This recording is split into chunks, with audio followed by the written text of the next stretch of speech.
या न्यूज बुलेटिनचे मुख्य प्रायोजक आहेत महाराष्ट्रातील अग्रगण्य सुवर्णपेढी चंदूकाका सराफ अँड सन्स प्रायव्हेट लिमिटेड। या न्यूज बुलेटिनचे सहप्रायोजक आहेत ॲक्रोपोलिस सिस्टीम पुणे।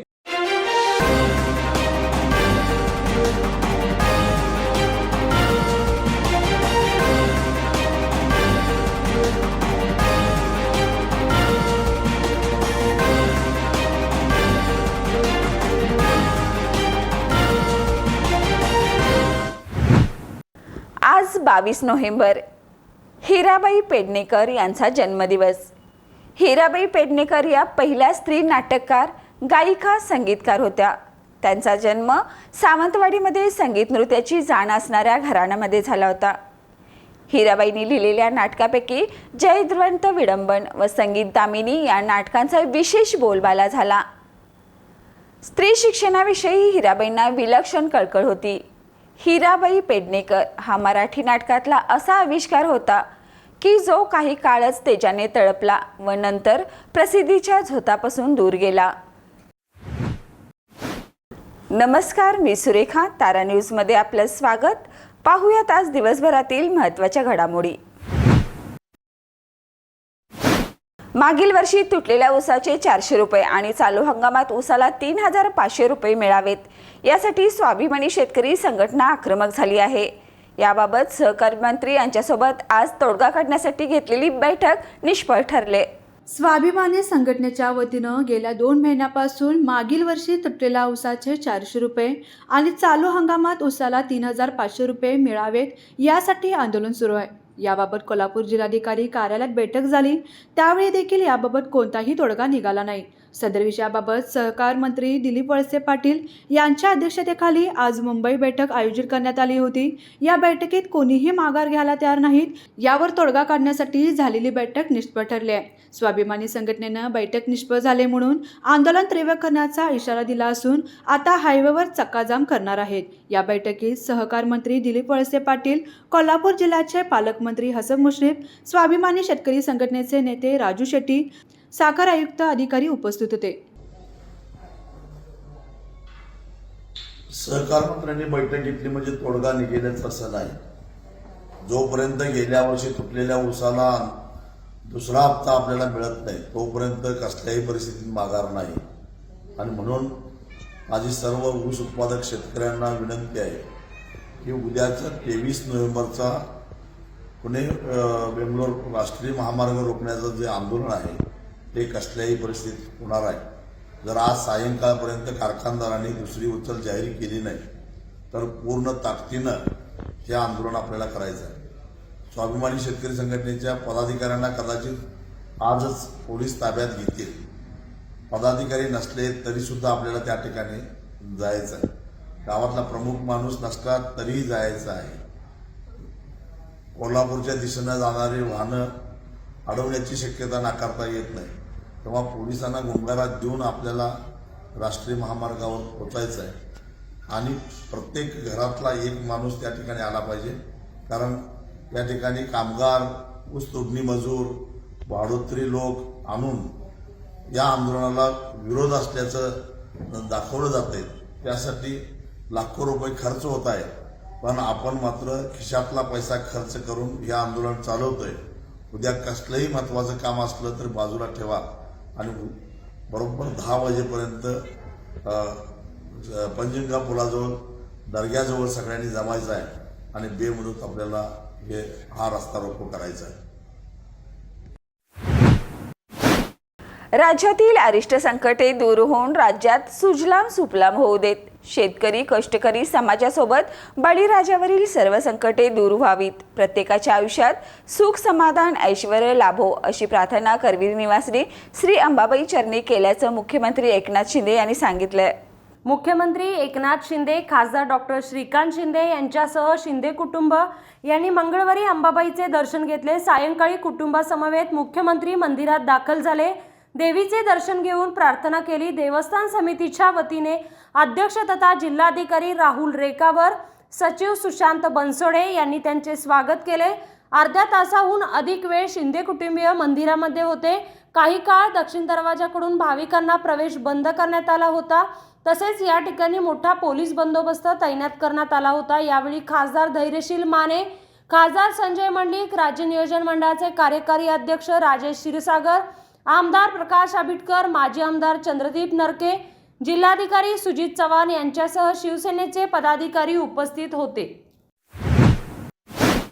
समाजामध्ये जातीय तेढ निर्माण करणारे मंत्री छगन भुजबळ यांची मंत्रिमंडळातून हक्कलपट्टी करा, अशी मागणी सकल मराठा समाजाच्या वतीनं मुख्यमंत्री एकनाथ शिंदे यांच्याकडे करण्यात आली आहे।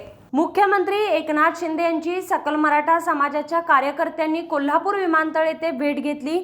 यावेळी कार्यकर्त्यांनी निवेदन दिले। या निवेदनात म्हटले आहे, राज्य सरकारामध्ये सत्तेत असणारे मंत्री भुजबळ जातीमध्ये तेढ निर्माण करून दादागिरी करत आहेत।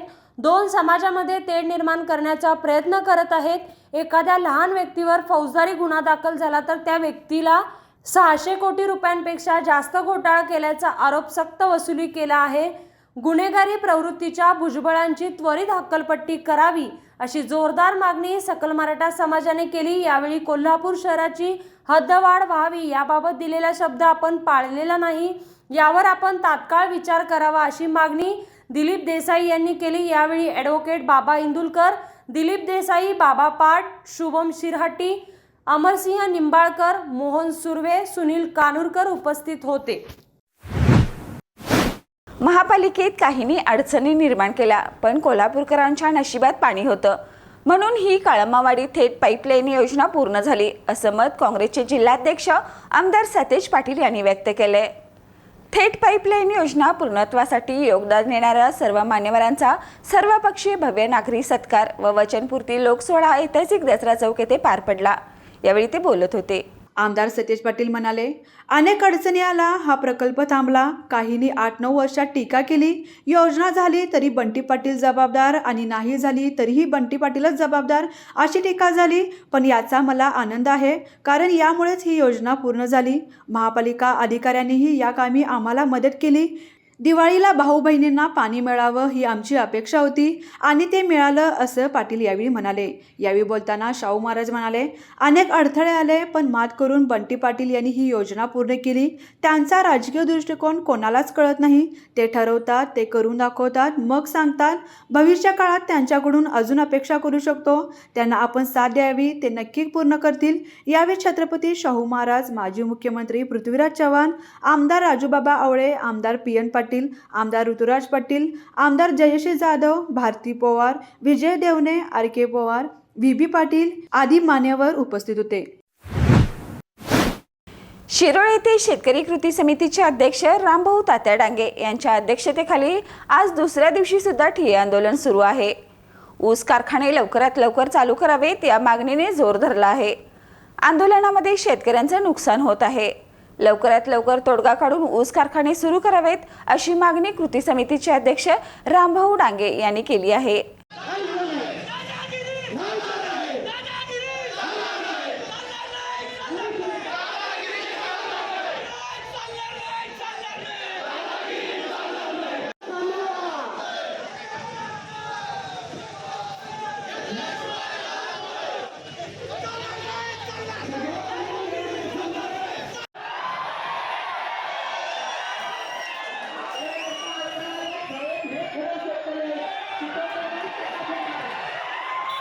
काय गुंडगिरीची प्रवृत्ती नाही, ते म्हणतात आमचा इतिहास सगळा गुंडगिरीचा आहे, मान्य आहे मला। शेतकरी हा शेतात राहणार आहे, कुणाला आम्ही आरेला कार्य करणार नाही, पण जर उद्या साहेब किंवा इथं सगळं पोलीस प्रशासन आहे, उद्या जर या लोकांना तुम्ही संरक्षण देऊन आमच्या शेतातला ऊस जर दरवर्षीप्रमाणे यावर्षी लुटून न्यायचा प्रयत्न केला तर या चौकात आम्ही सगळे उपोषणला बसणार आहे। आणि जर तुम्हाला जर आमची हिंमत बघायची असेल तर आम्ही आमरण उपोषणला बसेल, लक्षात ठेवा। आणि तुम्ही बळजबरी करायची काही गरज नाही कोणी। आता तोडगा काढायला तिकडे सुरू आहे, कल असा आहे की ते अजिबात तयार नाहीत मुंबईत। आणि आमच्या भूमिका अशी आहे सगळ्यांची, शेतकऱ्यांची, की जोपर्यंत मागचे पैसे देत नाहीत तोपर्यंत उसाला हात लावायचा। आणि आमचा निर्धार असा आहे की जोपर्यंत आमचे पैसे देत नाहीत तुम्ही कुणी पोलिसांनी सुद्धा यामध्ये भाग घ्यायचा। आज तुम्ही काल त्यांना तिथं बसू दिला, त्यांनी चितावणीखोर भाषणं केली। आज बघा ऐका, आम्ही नुसते मोटरसायकल रॅली झाली, गुन्हा घातला, आम्ही सभा घेतली, गुन्हा गाठला आणि तिथे चितवणीकर भाषण केली, शेतकऱ्याला कुऱ्हाडीने मारण्याची भाषा केली. पोलिसांचं काय हात कापालेत काय?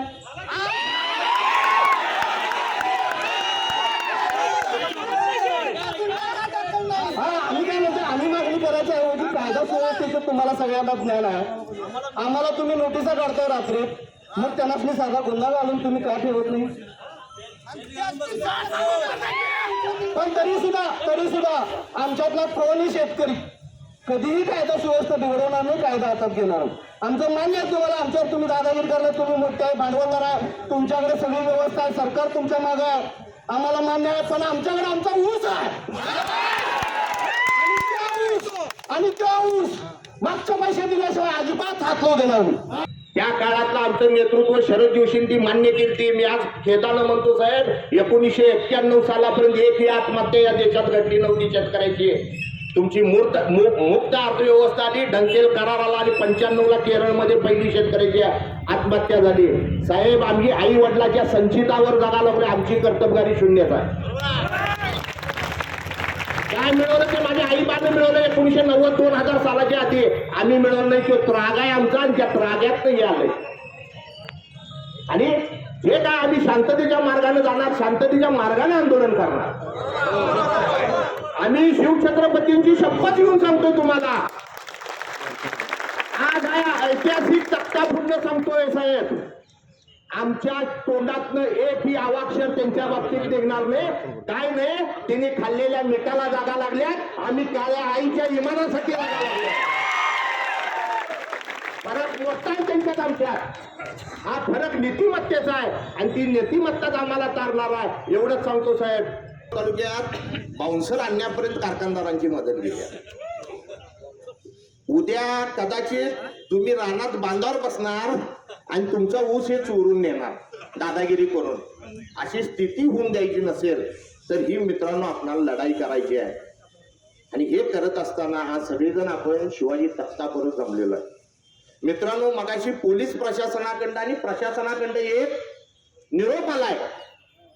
सगळ्या जनतेपुढे सांगतो की तहसीलदारांना हिथं बोलवतो, तहसीलदारांना हिथं बोलवतो, त्यांना हिथं तुमचं निवेदन घ्यायला लागतो.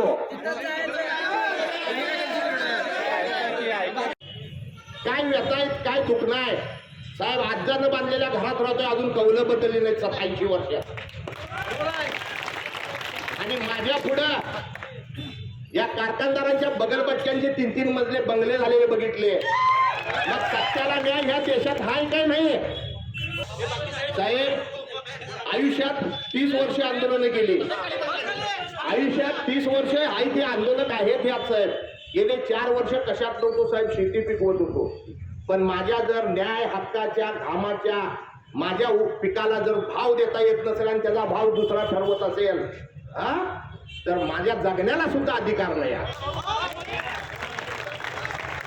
हे लाचारीचं जगणं झालंय साहेब. आम्ही कुणाचं तर गुलाम. स्वतंत्र भारतात शेतकऱ्याला गुलाम करायची प्रवृत्ती झाल्या.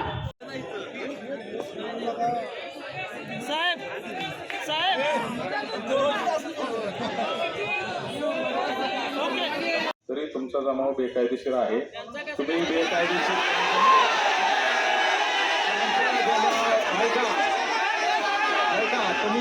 तुम्ही जी मागणी करताय ही आंदोलनाची, रस्ता अडून बसायची, तुम्ही निर्णय तुम्ही मला सांगावे की तुम्हाला कुठे बसायचे. त्यानुसार पोलीस प्रशासन कायदा व सुव्यवस्था लक्षात घेऊन त्यानुसार तुम्हाला जागा ठरवून देऊन त्या ठिकाणी तुम्ही क्रिया द्यावा.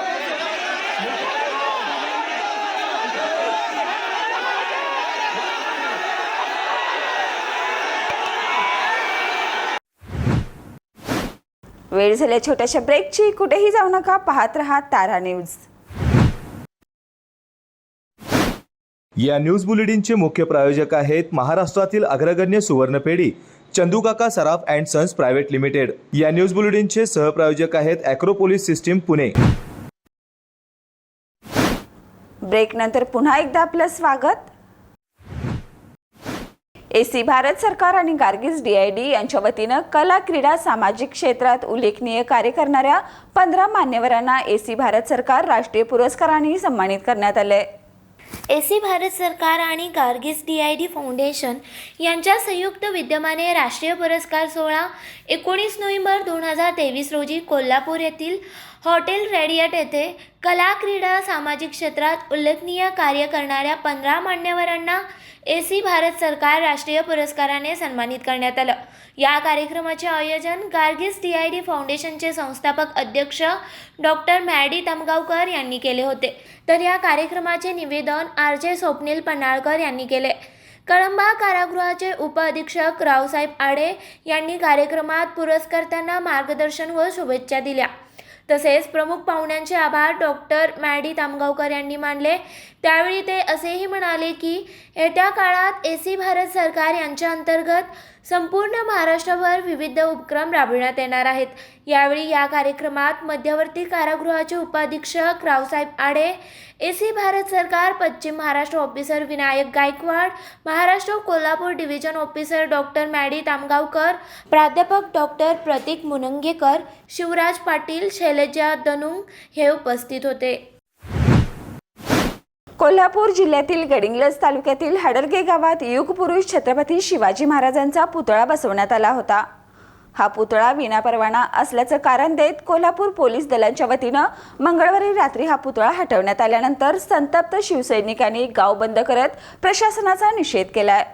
या घटनेनंतर गावात तणावाचं वातावरण निर्माण झालंय. कोल्हापूर जिल्ह्यातील गडिंग्लज तालुक्यातील हडलगे गावात युगपुरुष छत्रपती शिवाजी महाराजांचा पुतळा बसवण्यात आला होता. हा पुतळा विनापरवाना असल्याचं कारण देत कोल्हापूर पोलीस दलाच्या वतीनं मंगळवारी रात्री हा पुतळा हटवण्यात आल्यानंतर संतप्त शिवसैनिकांनी गाव बंद करत प्रशासनास निषेध केला. या घटनेनंतर गावात तणावाचे वातावरण निर्माण झालंय. मानव हीच ईश्वर सेवा मानून गेली 10 वर्षापासून यशवंत ब्रिगेड व कोळेकर परिवारातर्फे ऊसतोड कामगार, वीटभट्टी कामगार, झोपडपट्टीत राहणारे लोक, गोरगरीब लोकांना दीपावली फराळ व कपडे वाटप करण्यात येतात. त्याचबरोबर शैक्षणिक वर्ष सुरू होताच गोरगरीब मुलांना शालेय साहित्य व गणवेश वाटप करण्यात येते. यातून एकच उद्देश आहे की या लोकांची दीपावली आनंदाने साजरी झाली पाहिजे. 10 वर्षापासून यशवंत ब्रिगेड व कोळेकर परिवारातर्फे ऊसतोड कामगार, विटभट्टी कामगार, झोपडपट्टीत राहणारे लोक, गोरगरीब लोकांना दीपावली फराळ व कपडे वाटप करण्याची परंपरा जपली आहे. याचबरोबर शैक्षणिक वर्ष सुरू होताच गोरगरीब मुलांना शालेय साहित्य व गणवेश वाटप करण्यात येतो. शिक्षणाची गंगा या लोकांपर्यंत पोहोचली पाहिजे हा उद्देश ठेवून हा उपक्रम केला जातो. या उपक्रमाच्या वेळी यशवंत ब्रिगेडचे संस्थापक अध्यक्ष संतोष कोळेकर यांनी यशवंत ब्रिगेड ही संस्था महिलांचे प्रश्न, मेंढपाळ प्रश्न, विद्यार्थी प्रश्न, धनगर आरक्षण अंमलबजावणीबाबत व वंचितांच्या हक्कासाठी आणि बहुजनांच्या न्यायासाठी प्रयत्न करीत आले असं सांगितलं. तसेच या संस्थेच्या माध्यमातून सरकारदरबी अनेक प्रश्न मार्गी लावण्यात आले आहेत. येणाऱ्या काळात सामाजिक प्रश्नांना वाचा फोडण्यासाठी आम्ही सदैव कटिबद्ध असू अशी ग्वाही त्यांनी यावेळी दिली. यावेळी संतोष कोळेकर, अमोल गावडे, प्रकाश गोरड, रावसो रानगे, प्रकाश पुजारी, विजय अनुसे, मल्हार येडगे, नामदेव लांबोरे, बाळासाहेब बरकडे, प्रियंका बरकडे, प्राध्यापक डॉक्टर शैलजा कोळेकर, दीपाली तलवार, वैशाली दुर्गुडे आदी मान्यवर उपस्थित होते. शरद पवार गट अजित पवार गटाला घेरण्याच्या तयारीत आहे. राष्ट्रवादीच्या शिष्टमंडळाने प्रफुल्ल पटेल यांची खासदारकी रद्द करण्याची मागणी राज्यसभेचे सभापती जगदीप धनखड यांच्याकडे केली आहे. आता सभापती जगदीप धनखड काय निर्णय घेतील याकडे सर्वांचं लक्ष लागून राहिलंय. निवडणुकीच्या काळात पवार कुटुंबातील जिव्हाळा दिसून आला होता. उपमुख्यमंत्री अजित पवार यांनी आधी पुण्यात प्रतापराव पवार यांच्या निवासस्थानी, त्यानंतर बारामतीच्या गोविंदबागेत जाऊन शरद पवार यांची भेट घेतली होती. त्यामुळे राष्ट्रवादी काँग्रेसमधील हे दोन्ही गट पुन्हा एकत्र येणार का अशी चर्चा रंगली होती. पण नजीक भविष्यात या दोन्ही गटांमध्ये सर्व काही सुरळीत होण्याची चिन्ह मात्र काही दिसत नाही आहेत. त्याचं कारण आज दिल्लीत घडलेली एक घटना आहे. राष्ट्रवादी काँग्रेस पक्ष एकसंध असताना प्रफुल्ल पटेल हे सतत शरद पवार यांच्यासोबत दिसायचे. शरद पवार यांचे निकटवर्तीय अशी प्रफुल्ल पटेल यांची ओळख होती. शरद पवार सुद्धा कुठलाही महत्त्वाचा निर्णय घेण्याआधी प्रफुल्ल पटेल यांच्यासोबत चर्चा करायचे. पण काही महिन्यापूर्वी राष्ट्रवादी काँग्रेसमध्ये फूट पडली. शरद पवार यांचे पुतणे अजित पवार यांनी राज्यातील सत्ताधारी महायुतीसोबत जाण्याचा निर्णय घेतला. ते शिंदे फडणवीस सरकारमध्ये सहभागी झाले. त्यांच्यासोबत प्रफुल्ल पटेल, छगन भुजबळ असे दिग्गज नेतेही सरकारमध्ये सहभागी झाले. त्यानंतर दोन्ही गटांच्या नेत्यामध्ये काही भेटीगाठी झाल्या. त्यावरून राष्ट्रवादीचे दोन्ही गट एकत्र येतील असा कयास लावला गेला. पण असं झालं नाही. आता शरद पवार गट अजित पवार गटांच्या विरोधात आक्रमक झालाय. प्रफुल्ल पटेल यांचं राज्यसभेचं सदस्यत्व रद्द करण्यात यावं या मागणीसाठी शरद पवार गटांच्या शिष्टमंडळानं थेट राज्यसभेचे सभापती जगदीप धनखड यांची भेट घेतल्याची माहिती मिळत आहे. 4 महिन्यापूर्वी 10व्या अनुसूचीनुसार पक्षविरोधी कृती केल्यामुळे कारवाई करण्याची मागणी करून देखील कारवाई न झाल्यानं शरद पवार गटाच्या शिष्टमंडळानं भेट घेतल्याची माहिती समोर आली आहे. याआधी वंदना चव्हाण यांच्याकडून राज्यसभेचे सभापती जयदीप धनखड यांना पत्राच्या माध्यमातून आठवण देखील करून देण्यात आली होती. वंदना चव्हाण यांच्याकडून देण्यात आलेल्या पत्रावर कोणत्याही प्रकारची कारवाई न झाल्यानं राष्ट्रवादी शरद पवार गटाच्या शिष्टमंडळानं उपराष्ट्रपती आणि राज्यसभेचे सभापती जगदीप धनखड यांची भेट घेतली. 4 महिन्यापूर्वी आम्ही पत्र दिलेलं, त्यावर अद्याप कारवाई करण्यात आली नाही. याबाबत धनखड यांच्याशी चर्चा केल्याची माहिती मिळत आहे. मुख्यमंत्र्यांनी तंत्रज्ञानाचा वापर करावा, लोकांना विचारावं आणि नंतर त्यावर काम करावं. मुंबईत इको टुरिझम होत नाही, झाडं लावण्याचं काम होत नाही, ओपन स्पेसबद्दल कोणतंही प्लॅनिंग नाही. पर्यावरण खात्यासाठी स्वतंत्र आणि पूर्ण वेळ मंत्री द्यावा असं मत काँग्रेसचे माजी मंत्री आणि मुंबई प्रदेशाध्यक्ष आमदार वर्षा गायकवाड यांनी व्यक्त केलंय. काँग्रेस माजी मंत्री वर्षा गायकवाड यांनी मुख्यमंत्री एकनाथ शिंदे यांच्यावर निशाणा साधला. त्या म्हणाल्या, मुख्यमंत्री यांनी नालेसफाईची पाहणी केली तेव्हा पहिल्याच पावसात मुंबई तुंबली. महानगरपालिकेच्या नालेसफाई हा एक मोठा भ्रष्टाचार होता. मुख्यमंत्र्यांनी हवा प्रदूषणाची पाहणी केली. प्रदूषणामुळे मुंबईतील प्रत्येक घरात एक तरी व्यक्ती आजारी आहे. मात्र चुकांची दुरुस्ती न करता आपण जे करत आहोत त्यांची स्वतःहून प्रशंसा करणं ही मुख्यमंत्र्यांची खासियत आहे, असा टोला काँग्रेसच्या माजी मंत्री आणि मुंबई प्रदेश अध्यक्ष आमदार वर्षा गायकवाड यांनी मुख्यमंत्री एकनाथ शिंदे यांच्यावर लगावला. मुख्यमंत्र्यांनी तंत्रज्ञानाचा वापर करावा, लोकांना विचारावं आणि नंतर त्यावर काम करावं. मुंबईत इको टुरिझम होत नाही, झाडे लावण्याची कामं होत नाहीत. मुंबईमध्ये लाईट लावण्यावर 17,000 कोटींचा खर्च केला, परंतु ओपन स्पेसबद्दल कोणतीही प्लॅनिंग करण्यात आली नाही. ओपन स्पेसमध्ये उद्याने तयार करावी, मात्र मुख्यमंत्र्यांकडून आणि पालिकेकडून अशी कोणतीही कामे केली जात नाहीत, अशी टीका त्यांनी केली. तसेच पर्यावरण खात्यासाठी स्वतंत्र पूर्णवेळ मंत्री द्यावा अशी मागणीही यावेळी त्यांनी केली. बीसीसीआयचे आणि आयसीसीआयचे माजी अध्यक्ष शरद पवार यांना नुकत्याच पार पडलेल्या क्रिकेट वर्ल्ड कपच्या अंतिम सामन्याचं निमंत्रण नव्हतं, अशी माहिती खात्रीशीर सूत्रांनी दिली. क्रिकेट वर्ल्ड कपच्या भारत विरुद्ध ऑस्ट्रेलिया अंतिम सामना अहमदाबाद येथील नरेंद्र मोदी स्टेडियमवर खेळला गेला. यात भारताचा ऑस्ट्रेलिया विरुद्ध पराभव झाला. या पराभवानंतरही देशवासियांनी भारतीय संघाच्या वर्ल्ड कपमधील एकूण कामगिरीबद्दल कौतुक केले. बीसीसीआयचे आणि आयसीसीचे माजी अध्यक्ष शरद पवार यांना नुकताच पार पडलेल्या क्रिकेट वर्ल्ड कपच्या अंतिम सामन्याचे निमंत्रण नव्हते, अशी माहिती खात्रीशीर सूत्रांनी दिली आहे. शरद पवारांनाही निमंत्रण नसल्याची महत्त्वाची माहिती समोर आली आहे. शरद पवार यांनी क्रिकेटसाठी अनेक वर्ष काम केले. देशात क्रिकेटशी संबंधित सर्वात मोठी संघटना असलेल्या बीसीसीआयचे ते अध्यक्ष होते. त्यासोबतच आंतरराष्ट्रीय क्रिकेट संघटनेचे अध्यक्षपदही त्यांनी भूषवले आहे. त्यामुळे त्यांना निमंत्रण दिले जाणे अपेक्षित होते. आता शरद पवारांना निमंत्रण नव्हते ही माहिती मिळाल्यानंतर यावर नाराजी व्यक्त केली जात आहे. उत्तराखंडमधील उत्तरकाशी येथे बोगदा कोसळल्यामुळे अडकलेल्या 41 मजुरांना बाहेर काढण्यासाठी 10 दिवसापासून बचाव कार्य सुरू होतं. मात्र हाती निराशा येत होती. बचाव कार्यात व्यस्त असलेल्या यंत्रणांना मोठं यश मिळालं आहे. उत्तराखंडच्या बोगद्यात अडकलेल्या 41 जणांची तब्बल 10 दिवसांनी व्हिडिओ संपर्क साधण्यात बचाव पथकाला मंगळवारी पहाटे यश आले. हे सर्वजण सुखरूप असल्याचे दिसल्यावर सर्वांना हायसे वाटले असून त्यांना बाहेर काढण्यासाठी युद्धपातळीवर सुरू असलेल्या प्रयत्नांना आता अधिक उत्साह संचारला आहे. पहिल्यांदाच मजुरांसाठी खिचडी पाठवण्यात आली.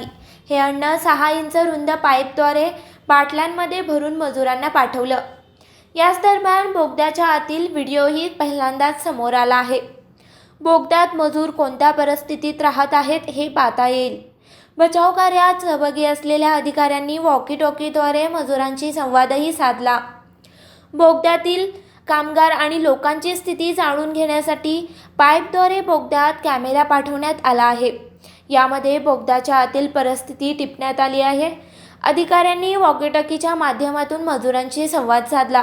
बोगद्याच्या आतून समोर आलेल्या फुटेजमध्ये त्यांना 10 दिवस बोगद्यात कसे राहावे लागले हे दिसून येते. मजुरांना वाचवण्याच्या कामात सहभागी असलेले कर्नल दीपक पाटील यांनी आम्ही बोगद्यात अडकलेल्या लोकांसाठी अन्न, मोबाईल आणि चार्जर पाठवण्याचा प्रयत्न करत आहोत. आम्ही आत वायफाय कनेक्शन स्थापित करण्याचा प्रयत्न करू. DRDOचे रोबोटही काम करत आहेत असं सांगितलं. तर या होत्या आज दिवसभरातील महत्त्वाच्या घडामोडी. पुन्हा भेटूया नवीन बातमीपत्रासह. तोपर्यंत पाहत रहा तारा न्यूज.